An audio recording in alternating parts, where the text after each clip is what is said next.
Halo guys, ketemu lagi dengan gua di kanal Bang Arif dan kita kembali di rubrik Hotspots. Dan seperti biasa di Hotspot gua nggak pernah sendirian. Kita akan ngobrol-ngobrol tentang berbagai isu, berita, dan kabar-kabar seru yang berseliweran di sekitar kita dengan seorang narasumber yang pastinya akan jadi asik banget.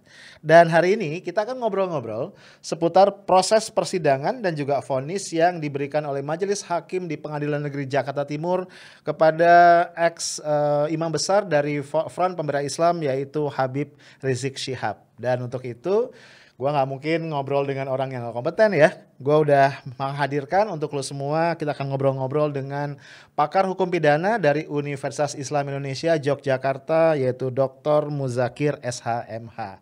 Gua sapa dulu ya. Assalamualaikum Prof. Waalaikumsalam warahmatullahi wabarakatuh. Sehat ya Prof ya? Ya, alhamdulillah sehat walafiat.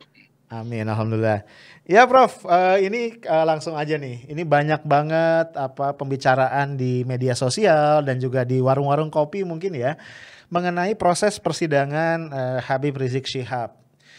Kita yang awam itu ngerasa ada hal-hal yang unik lah, hal-hal yang nggak lazim dari persidangan ini.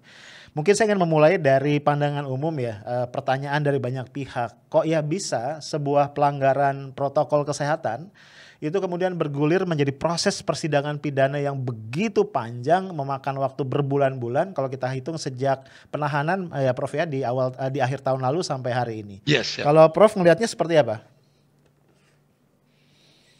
Jadi begini, itu memang aneh ya. Istilah bahasanya perkara sepele dianggap sebagai perkara yang luar biasa, disidang melalui proses yang luar biasa gitu. Jadi agak aneh. Pertama yang keanehan pertama itu kalau itu melanggar PSBB itu kan kekuatannya letaknya kepada keputusan gubernur ya.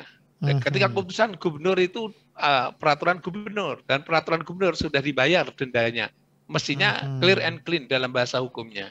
Tapi ini di-setting lagi bahwa itu dianggap belum selesai meskipun sudah membayar. Itu dalam bahasa hukum administrasi sudah salah gitu ya. Mungkin yang paling dahsyat yang terakhir ini ya, kalau itu kan sudah sebagian sudah terselesaikan. Yang paling dahsyat yang terakhir ini, kenapa digunakan pasal 14 gitu? Pasal 14 itu pasal 14 Undang-Undang Nomor 1 Tahun 46. Ini nggak ada hubungannya kalau kasus terkait dengan masalah COVID itu nggak ada hubungan sama sekali, tapi dimasukkan di dalamnya. Lebih jahat lagi kalau bahasa kasarnya begitu, karena kekeliruan yang luar biasa itu adalah ketika terkait kaitannya dengan masalah bagian yang lain itu dikatakan bahwa dihubungkan dengan pasal 160. Namanya provokasi untuk berbuat jahat. Ya. Iya. Itu yang paling nggak rasional, dan itu kalau hakim itu masih bisa menghukum menerima aja, kita sudah bingung kalau negara hukum kayak begini itu apa. Ini kalau kasus masalah kaitannya dengan pelanggaran PSBB gitu, masa dihubungkan dengan pasal 160 yang ancamannya sendiri sudah 5 tahun lebih gitu ya. Jadi kalau itu dimasukkan di situ, akhirnya orang ditahan dan macam-macam, Habib Rizik ditahan dan sebagainya, itu karena apa? Karena sudah diancamkan dengan pasal 160 gitu. Padahal kalau itu dibuang aja itu nggak bisa apa-apa, karena itu ancaman pidana maksimumnya 1 tahun. Nah, boleh nggak teori hukum mengatakan bahwa kalau itu ada pelanggaran bisa digunakan dengan pasal 160 yang ancamannya lebih dari 5 tahun? Ini aneh dalam hukum, secara hukum Indonesia mungkin hari ini aja gitu ya. Hari ini yang terjadi yang seharusnya pasca reformasi lebih baik gitu. Tapi hari ini memang membingungkan buat kita gitu sekali. Bagaimana yang ini 1 tahun, ini 160 ini hukumannya lebih berat gitu. Padahal ini berdiri sendiri gitu. Kami sudah mengkritiknya. Kalau pasal buku kedua itu berdiri sendiri, itu tidak boleh dijungtokan dengan pasal apapun. Karena ini sudah dipidana sendiri, jungtonya juga pidana sendiri. Jaksa mengatakan bahwa itu nggak apa-apa. Itu nggak ada teorinya. Kalau kita belajar ini, saya bilang ini jaksa sekolahnya ada di mana. Kalau itu benar-benar dibenarkan oleh hakim itu sekolahnya di mana. Sampai kalau itu sekolah di tempat saya di Universitas Islam Indonesia Fakultas Hukum, saya mau bertanya dulu ngajar dosennya siapa. Kami akan berdebat lagi dengan dosen yang bersangkutan gitu. Tapi kalau saya tunjukkan jam berapa saya ngomong begitu, kira-kira begitu. Ini mah luar biasa gitu. Prof, Ya saya begitu. jadi pengen dapat gambaran lebih clear ya. Selama ini kan simpang siur kalau di media. Kalau pasal 14 ayat 1 Undang-Undang 1946 itu kan tentang berita bohong yang menimbulkan keonaran. Nah, saya jadi bertanya-tanya, ini kan undang-undang tahun 1946 ya, Prof ya, undang-undang yang sudah sangat lama, yang Ya. lahir sekitar 1 tahun setelah kita merdeka. Sebenarnya waktu itu, istilahnya suasana kebatinan atau esensi dari pasal itu apa ya, Prof ya? Apakah bisa kemudian diterapkan dalam konteks dan kondisi hari ini?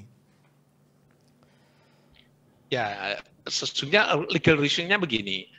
Dulu pada saat itu, pada zaman tahun 46 itu kan belum ada namanya undang-undang penyiaran. Gitu ya.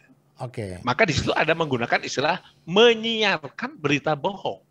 Oke. Ya. Nah sekarang ini sudah ada undang-undang penyiaran. Mungkin pihak legislatif khilaf.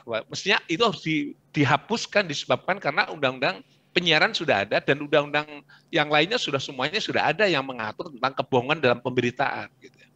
Tapi nampaknya kekhilafan itu dipakai oleh jaksa yang ini pernah saya sampaikan bahwa seharusnya menegakkan hukum itu bukan menegakkan teks undang-undang. Jiwa hukumnya harus dimasukkan ke dalamnya. Kalau jiwa hukum masuknya di dalamnya, itu sesungguhnya perbuatan yang terkait dengan penyebaran berita bohong sudah diadopsi ke dalam undang-undang penyiaran. Kata-kata penyiaran itu harus undang-undang penyiaran. Gitu. Ini sudah saya ingatkan bahwa kalau menyiarkan itu tunduk pada undang-undang penyiaran. Maka ancamannya sangat berat sekali. Berapa itu? Adalah sebanyak 10 tahun lebih. Jadi 10 tahun itu harganya karena ada penyiaran yang tersiarkan kemana-mana. Nah, zaman reformasi sekarang kalau itu pakai undang-undang ITE menyiarkan kemana-mana, tapi terbatas pada undang-undang ITE. Gitu. Jadi suatu hal yang berbeda. Tetapi legal argument yang dibangun oleh jaksa adalah ini kan belum dicabut masih ada gitu. Jadi kalau belum dicabut masih ada, jiwanya itu sudah nggak layak untuk diterapkan dalam konteks negara yang sudah punya undang-undang penyiaran, sudah merdeka seperti ini. Akhirnya kan sistem hukum kita menjadi kacau gitu. Nah, saya bertanya, ini mestinya nggak layak untuk diterapkan. Saya katakan tidak layak. Maka ingat bahasanya di situ menyiarkan berita bohong. Menyiarkannya ada proses editing, dalam proses mencari berita dan seterusnya, akhirnya diberitakan. Dan keputusan berita udah tahu itu bohong, kemudian diberitakan. Nah kalau kita membuat statement, membuat pernyataan bohong gitu ya, itu kan pernyataan bohong. Ngomong aja pernyataan bohong. Kata bohong ini juga maknanya harus konteksnya harus jelas gitu ya. Karena di situ tujuannya menimbulkan keonaran gitu ya. Nah pertanyaannya kalau saya ditanya seperti kasus Habib Rizik ini ditanya, apakah Anda sehat? Oh saya sehat walafiat. Habis tes COVID ya, tapi hasilnya belum keluar. Oh saya sehat walafiat. Ya. Besoknya dia adalah sebagai hasil tesnya keluar. Begitu keluar dia positif. Gitu ya. Nah, pernyataan saya sehat itu diukur dari besoknya atau hari ini. Saya nyatakan bahwa kalau pernyataan hari ini harus statement kondisi hari ini ya hari ini gitu. Tidak harus misalnya dipakai untuk besok. Gitu. Nah, dipakai besok logikanya udah salah. Gitu. Nah dalam dokumen pembuktian itu di 10 saksi ditanya, ini pernyataannya dia katakan sehat. Tapi ini ada dokumen yang menyatakan dia sakit karena COVID misalnya begitu, ada terkontaminasi virus COVID-19 sehingga dia adalah positif. Pernyataan ini bohong atau tidak? Bohong ya. Ya sejuta saksi pun akan mengatakan bohong. Tapi kalau dijelaskan, bisa nggak hari ini dia menyatakan sehat walafiat, setelah tes mengatakan sehat walafiat, hasilnya ternyata adalah COVID. Hari ini dinyatakan sehat walafiat itu benar atau salah? Sesuai dengan kondisi pada saat itu. Pastilah 100 juta orang akan mengatakan benar. Gitu. Karena apa? Karena ukurannya hari ini adalah hari ini, pada saat dia membuat statement. Tapi kalau besok ditanya lagi, apakah pernyataan hari ini diukur oleh besok itu boleh atau tidak? Sejuta orang pasti akan mengatakan itu tidak boleh. Tetapi segelintir penegak hukum dan hakim mengatakan itu adalah sesuatu bisa dinilai bahwa itu adalah bohong gitu. Ini dari mana logikanya gitu? Itu nggak bisa gitu. Mestinya kan kalau hari ini pun misalnya besoknya kemudian dinyatakan dia positif, itu pun menyatakan sehat pun bisa-bisa gitu. Tidak bisa dikatakan itu kriminal. Karena begini Bung Arif, Kalau misalnya dia nyatakan terkena COVID, COVID ada dua kemungkinan. Terkena COVID, oke, tapi dia sehat. Terkena COVID, ternyata dia wajib untuk perawatan karena ada kombinasi dengan sakit-sakit bawaannya. Maka dia harus dirawat. Harus dirawat karena memang tidak bisa melakukan sesuatu perbuatan karena bawaan tadi, penyakit bawaan. Tidak ada dua kemungkinan. Hari ini COVID pun mengatakan sehat juga nggak menjadi masalah. Karena dalam dunia kesehatan itu kan namanya COVID itu kan efeknya bisa sehat walafiat ya. Tapi terkena COVID gitu. Jadi orang bisa main apa-apa aja bisa. Cuma menghindari penularan dia harus isolasi diri gitu ya. Isolasi mandiri. Nah itu pun juga nggak bisa dikatakan pasal 14 ayat 1 juga nggak bisa gitu. Jadi penerapan pasal 14 ayat 1 itu tanda tanya besar. Ini yang jadi alat bukti apa gitu ya. Saya kira itu pokok ini yang ini taruhannya adalah negara hukum Republik Indonesia gitu ya. Saya kira saya pernah memberi keterangan terkait dengan ini. Kasusnya Ratna Sarumpait juga sama. Ratna Sarumpait itu kebohongan itu ditujukan kepada cucunya gitu. Karena dia menjadi operasi wajahnya gitu. Tiba-tiba ke publik, kenapa dia harus bertanggung jawab terhadap ke publik gitu. Ini contoh aja yang katakan akhirnya menjadi berita bohong gitu. Berita bohong yang dihukum adalah orang yang membuat statement kebohongan terhadap anaknya tadi. Namanya orang tua kan biasa. Dari mana? Oh tadi saya gini, walaupun dia sakit sekalipun. Jadi kan itu pada umumnya rata-rata begitu. Begitu Bung Arif. Ya. Artinya kan kalau kita lihat di kembali ke pasal 14 ayat 1 tadi ada dua unsur ya Prof ya, kalau saya sebagai orang awam melihat. Pertama adalah kebohongan, yang kedua memicu keonaran. Jadi kebohongannya saja sebenarnya ini questionable ya Prof ya, tidak bisa kita buktikan di situ ada kebohongan ya. Benar begitu. Jadi kalau kita runtut statement yang dia buat oleh terdakwa ini, sebenarnya nggak ada tingkat kebohongannya karena parameternya apa gitu.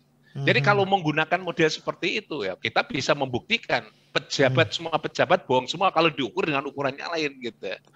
Jadi tadi sudah saya katakan dalam hukum pidana itu kalau kejahatan pernyataan hari ini dihitung pada hari itu gitu ya. Ya. Karena keadaan hari itu memang sehat walafiat gitu. Betul. Prof, menjadi semakin complicated ketika dia dikaitkan kan bukan semata kebohongan, tapi kebohongan itu harus bisa dibuktikan memicu keonaran gitu ya Prof ya. Nah benar. Ini menjadi perdebatan juga nih, apa sih yang oleh jaksa kemudian dianggap sebagai keonaran? Karena kalau sementara saya baca itu pro kontra di media sosial itu dianggap keonaran, BEM di Sebogor itu mengadakan pernyataan sikap itu dianggap keonaran, kemudian juga ada sedikit demo ya waktu Habib Rizik pulang dari RS itu dianggap keonaran. Padahal saya pikir hal-hal yang dianggap keonaran itu adalah hal yang sangat lazim terjadi di sebuah negara demokrasi. Nah saya agak bingung Prof, gimana cara membuktikan kebohongan itu memicu keonaran ya, sehingga jaksa dan hakim tuh segitu yakinnya untuk menjatuhkan vonis. Nah itu per definisi tentang keonaran. Keonaran itu harus dilihat dari konteks onar pada tahun 1946 itu apa gitu. Kalau itu mau pakai pasal itu gitu ya dulu. Kalau sekarang bahasa sekarang onar sekarang itu apa gitu. Beda lagi konteksnya. Jadi kalau bahasa sekarang saya sudah menafsirkan atau mengkritisi terhadap tafsir terhadap keonaran itu. Hari ini kalau keonaran itu namanya kerusuhan. Keonar dengan keonaran itu bukan karena menjadi bahan pembicaraan. No. Kalau bahan pembicaraan itu sah, semuanya sah ya. Keputusan presiden jadi bahan pembicaraan. Bisa nggak presiden dikatakan membuat pernyataan keonaran yang menimbulkan keonaran? Beritanya membiarkan keonaran. Nggak bisa, semuanya tidak bisa. Itu bahasa-bahasa yang dalam bahasa hukum pidana, onar itu dengan pemberian sanksi pidana yang sangat berat 10 tahun itu onar itu adalah kerusuhan dalam kehidupan masyarakat. Saya selalu mencontohkan, contoh konkret onar yang dalam konteks onar itu, kalau menggunakan istilah onar, itu kerusuhan pada bulan Mei 98. Itulah keonaran. Itu keonaran persis seperti itu. Tapi kalau hanya keributan sebenarnya pro kontra dalam media, itu konstitusional pro kontra itu. Jadi kalau demo konstitusional, semuanya konstitusional. Bagaimana orang memicu untuk menggunakan hak konstitusionalnya dianggap sebagai dianggap sebagai kriminal gitu ya. Itu aneh gitu ya. Jadi kalau orang menggunakan hak konstitusional dianggap sebagai suatu dihubungkan dengan pernyataan berita bohong tadi, itu aneh gitu. Itu justru hak konstitusional gitu. Yang dilarang dalam hukum pidana, kerusuhan itu harus negatif sebagai sebuah kriminal. Sedangkan berita bohong itu sebagai musabab terjadinya perbuatan kriminal. Gitu. Yang disebut kriminal adalah keonaran. Jadi kerusuhan itu karena berita bohong menimbulkan akibat kerusuhan. Penggunaan berita bohong itu bisa dicontohkan yang terkait kausalitasnya. Ini dalam pasal yang lain dalam Undang-Undang ITE disebutkan menimbulkan berita bohong yang menimbulkan namanya adalah kerugian pada konsumen disebabkan karena fluktuasi harga. Gitu. Oh jelas sekali berita bohong yang menimbulkan kerugian konsumen. Jadi jelas sekali. Jadi berita bohong itu terkait dengan satu pemberitaan mengenai hal yang terkait dengan konsumen, akibatnya konsumen rugi. Jelas kan itu. Jadi konsumen rugi karena perbuatan melawan hukum itu memang dilarang. Dari hukum perdata dilarang, dari hukum pidana juga dilarang. Karena apa? Perbuatannya merugikan orang lain itu dilarang. Nah pertanyaan kasus pasal 14 ayat 1 dan pasal 15 ini, berita bohong yang bagaimana, yang tiba-tiba timbulnya satu keonaran. Keonaran adalah kerusuhan. Kerusuhan tidak ada, yang keonaran tadi harus kriminal, ya, harus satu yang dilarang.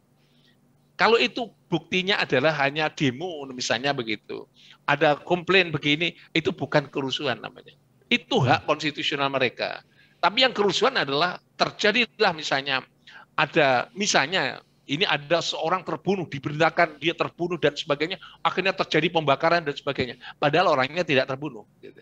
Nah ini berarti pembakaran kerusuhan itu akibat dari berita bohong. Gitu.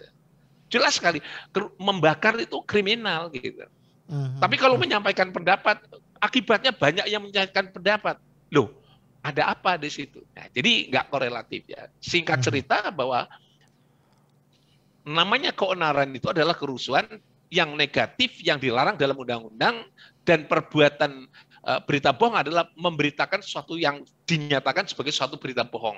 Dan berita bohong harus disiarkan melalui media penyiar, siaran gitu. Saya kira itu yang harus dievaluasi dalam konteks ini agar supaya rakyat nanti di kemudian hari itu tahu bahwa itu berita bohong itu harus berita pemberitaan yang sengaja massalitas ya konteksnya itu.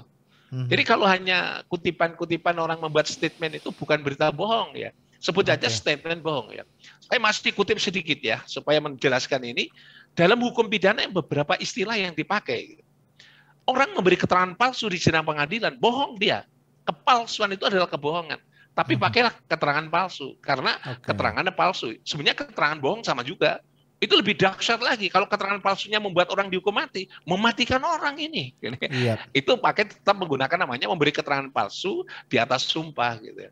Kalau orang membuat statement, oh itu warga negara asing di Indonesia ketika masa COVID itu terdapat kurang lebih 2 juta orang.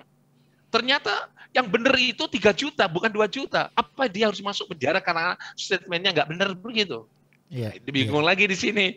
Jadi atau mungkin yang lainnya juga sama seperti itu. Ya, inilah yang menurut saya pasal ini bisa merendahkan proses reformasi dan juga bisa menghambat proses demokratisasi dalam konteks Indonesia dan akan membungkam hak untuk orang menyampaikan pendapat ya. Jadi bahaya sekali ya Prof ya, kalau pasal tanda kutip ya, pasal karet seperti ini kemudian ditarik ke kanan ke kiri seluas itu ya. Bahaya sekali ini. Konteksnya sekarang saya harus menerjemahkan itu harus dalam konteks pers. Karena sudah ada undang-undang pers, maka harus disingkirkan. Lahirlah istilah namanya lex speciali derogat legi generali. Ya benar seperti itu. Dalam pasal 63 dikatakan kalau terjadi ada kaidah yang khusus, misalnya di bidang penyiaran pers gitu, ini kaidah umum, maka berlakulah perbuatan itu, berlakulah kaidah yang khusus gitu. Parameternya dalam dunia pers gitu. Jadi jelas gitu. Tapi kalau kita pakai yang umum supaya orang mudah masukkan, nah itu ya nggak boleh juga, nggak boleh. Prof, saya ingin maju ini agak, karena kita nih sama awam ya Prof ya, jadi pengen masuk ke pasal 160 tadi mengenai penghasutan. Ini kan jadi lebih seru lagi ya kalau kita pakai pasal 160.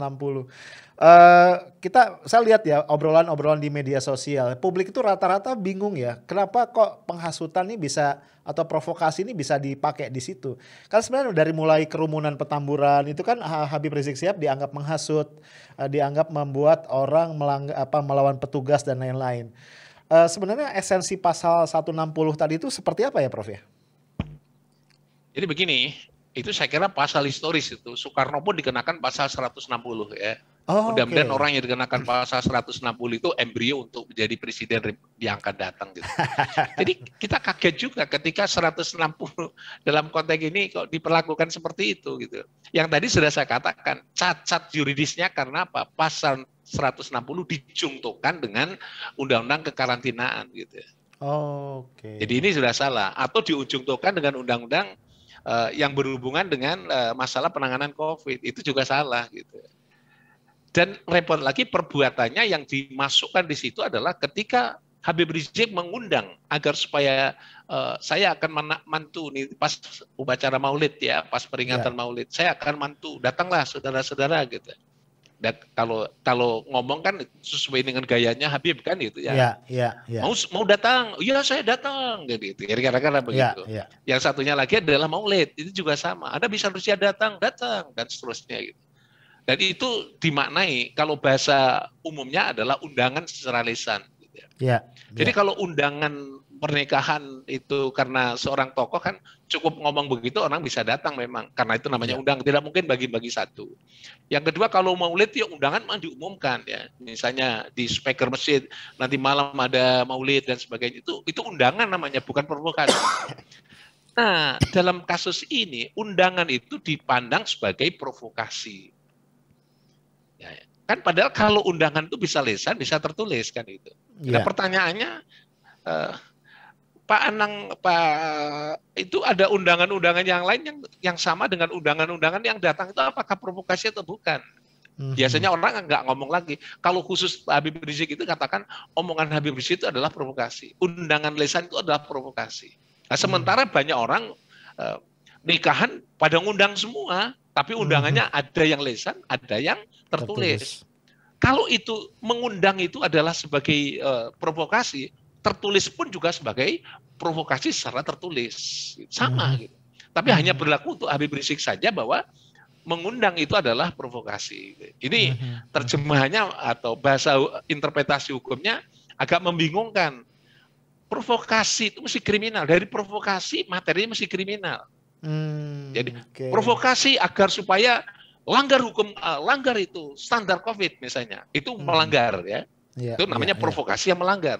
Tapi kalau datanglah kami mau nikah, ya tentu saja dalam situasi COVID ya pakailah masker, pakailah yang lain dan sebagainya. Cuma itu nggak diomongkan gitu ya.